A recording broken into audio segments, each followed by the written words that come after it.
É exatamente por esse motivo que Deus dá muito mais valor para as nossas preces, para a nossa reza, para os nossos atos de caridade como seres humanos, do que para o trabalho de qualquer anjo. Porque os anjos veem Deus face a face. Um anjo ele não tem como falar, Deus, você não existe, eu vou ter minha liberdade. Ou então, Deus, não sei o que, eu faço o que eu quero. Porque Deus, os anjos veem Deus cara a cara e eles não têm como negar o que está na frente deles, eles não têm como recusar.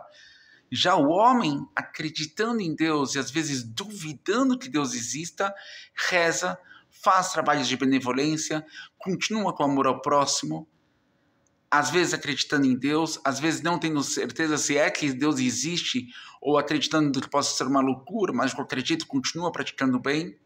E é por isso que Deus valoriza e tem muito mais amor por um ser humano do que por qualquer anjo.